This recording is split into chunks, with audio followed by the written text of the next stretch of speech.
complejidad, cuando además de esa complejidad de variables, los propios marcos con los que interpretamos cómo funcionan esas variables también están cambiando, son fluidos, son líquidos. Cambio permanente y acelerado. Tan acelerado que a veces somos incapaces de entender el proceso en las fases en las que se está produciendo.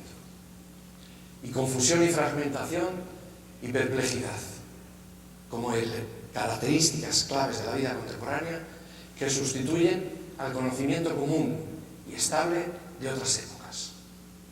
Tenemos que olvidarnos de ese conocimiento común y estable. Tenemos que aprender a movernos en la confusión, en la fragmentación, en la perplejidad, para, con esos mimbres, intentar encontrar caminos de futuro.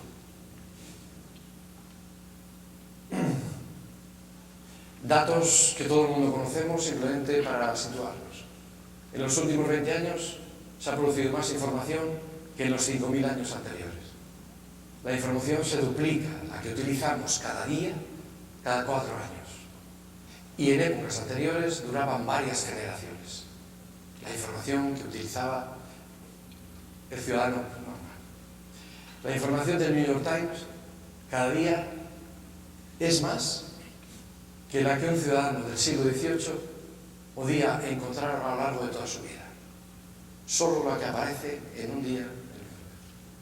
El 80% de los empleos actuales requiere tratamiento de la información. Buscar información, seleccionar información, procesarla, organizarla, expresarla, comunicarla. Y parece evidente que no en más de 15 o 20 años, más del 50% de los empleos tendrán que ver o bien con el cambio de empleo o bien con el cambio de manera de entender ese empleo, presionado por las exigencias de la información. Pues bien, ante ese cambio tan profundo y tan acelerado, ¿qué ha hecho la escuela? ¿Dónde se encuentra la escuela? En el mundo occidental, en los últimos 30 años, ha existido esa preocupación. Y esa preocupación ha producido reformas continuas. En España ha habido, en los últimos 30 o 40 años, 5 reformas. En Francia también, en Inglaterra, en Alemania, etc. Pero reformas que no han producido satisfacción, que normalmente han conducido a una insatisfacción de decir, bueno, hemos modificado aspectos, lenguajes, que no han modificado, que no han cambiado realmente de manera satisfactoria lo que se hace en las escuelas. ¿Por qué? Yo creo, y esta es mi forma de interpretar, porque ninguna de esas reformas ha sido capaz de afectar al núcleo de la relación pedagógica. Y el núcleo de la relación pedagógica es el profesor-alumno. ¿Qué enseñar? ¿Cómo enseñar? ¿Qué evaluar? ¿Cómo evaluar? Y cómo relacionarnos. Se han modificado muchos aspectos, pero no se ha entrado en qué enseñamos y cómo enseñamos.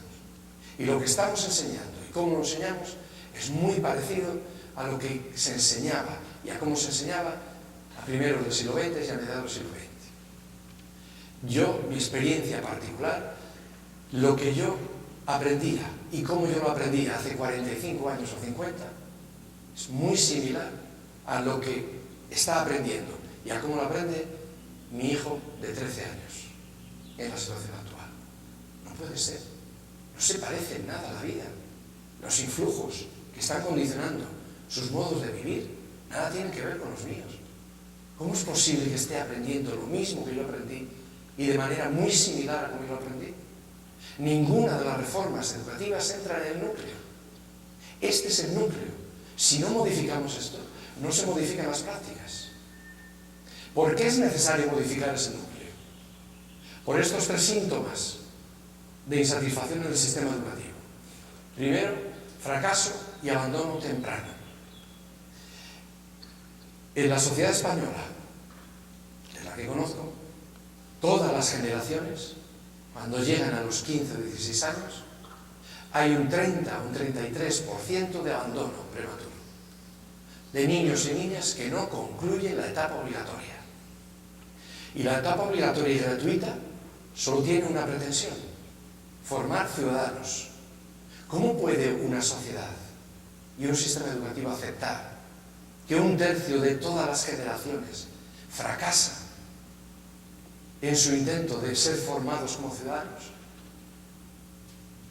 La escuela ha cumplido una función maravillosa de extensión cuantitativa a los últimos rincones de la sociedad española. Y se enfrenta ahora al reto de la cualidad. ¿Qué hacer ahora en la escuela? Llega a todas partes. Todo el mundo tiene la oportunidad de entrar en el ámbito escolar. ¿Qué hacer en ese ámbito? Pero es que ese abandono temprano en Andalucía es del 36%. Y es más, el 46% de los niños que tienen 15 años, según el último informe de PISA, en Andalucía ha repetido o 1 año o 2 años. Cuando la repetición de curso está demostrada por activa y por pasiva que no produce modificaciones sustanciales. Y es normal, porque la modificación del curso, al menos en la repetición de curso, al menos como se considera en España, no es ningún tratamiento adecuado ni personalizado para atender las deficiencias de ese niño que ha fracasado.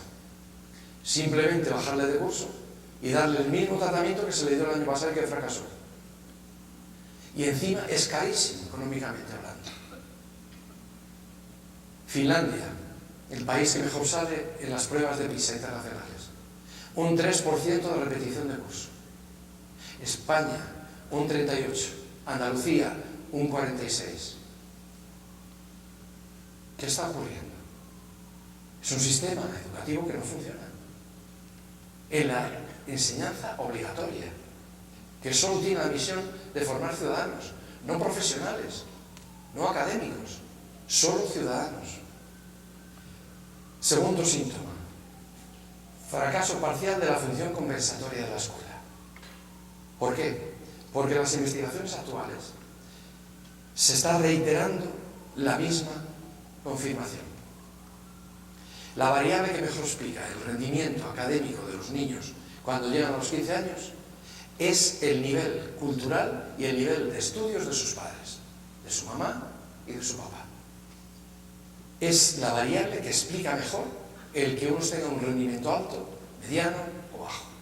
Siempre habrá excepciones, pero estadísticamente la generalidad se explica fundamentalmente por eso. ¿Dónde está la función compensatoria de la escuela? Porque esa es una variable previa a la escuela. La escuela no podemos compensar las diferencias de origen cultural con la que llegan los niños con los que trabajamos. Fracaso parcial de la función compensatoria. Tercero, irrelevancia de gran parte del conocimiento escolar. Está reconocido también mundialmente que la escuela tiene muchas dificultades para formar el pensamiento aplicado, el pensamiento crítico, el pensamiento creativo y el desarrollo educativo de las emociones y de los sentimientos. Pues si la escuela tiene dificultades en todo eso, ¿qué es lo que forma la escuela? ¿Qué hace bien la escuela?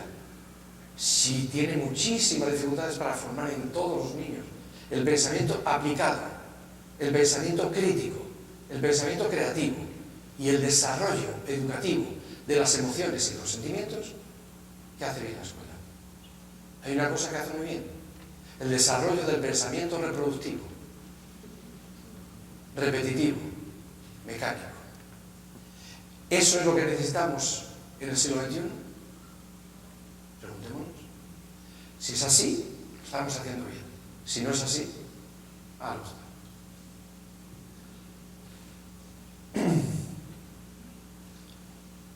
A mi modo de ver, este desfase, este decalaje tan importante entre las exigencias y retos del siglo XXI y lo que ofrece la escuela se debe en gran parte a una perversa inversión de la relación medios-fines, en la que hemos vivido mucho tiempo y seguimos viviendo.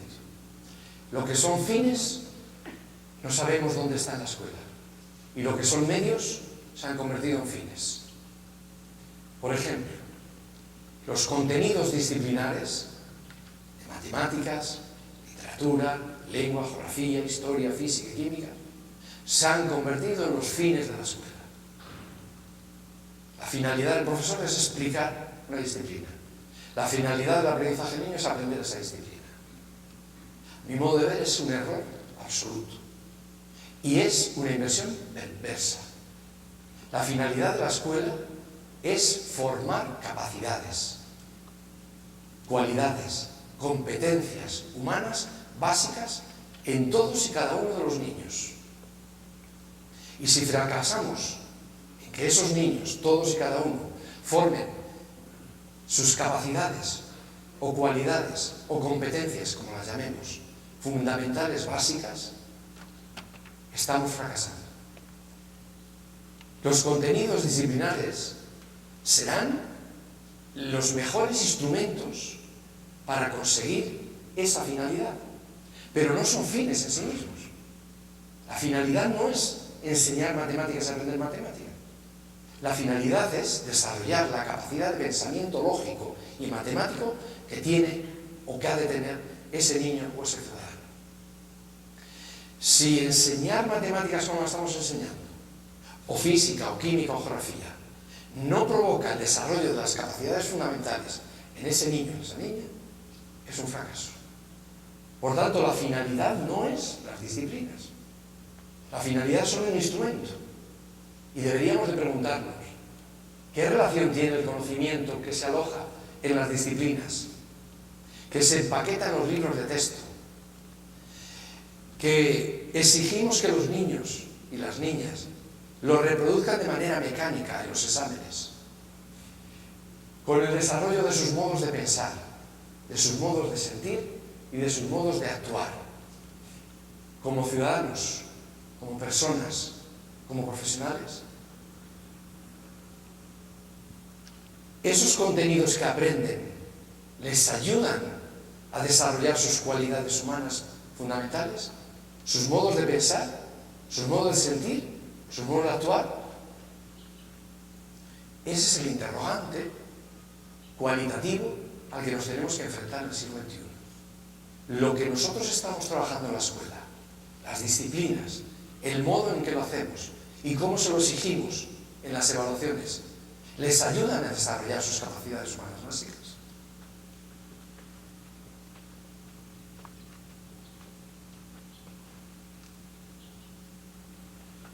Ante esta situación y ante esta conciencia de la deficiencia, de esa brecha tan grande entre los retos del siglo XXI y lo que está ofreciendo en la escuela, se han planteado múltiples alternativas en las últimas décadas. Los 7 saberes de Edgar Morin, la educación encierra un tesoro de Delors, las inteligencias múltiples de Gardner, el pensamiento práctico y la reflexión de Shaw, las cualidades humanas básicas de Madeleine Walker o de Amartya Sen, lo que se ha denominado las cualidades del siglo XXI o el informe de Seco. Son propuestas para intentar cubrir esta brecha tan grande que existe en la actualidad entre lo que estamos haciendo en el sistema educativo y lo que necesitan los ciudadanos contemporáneos. Vamos a detenernos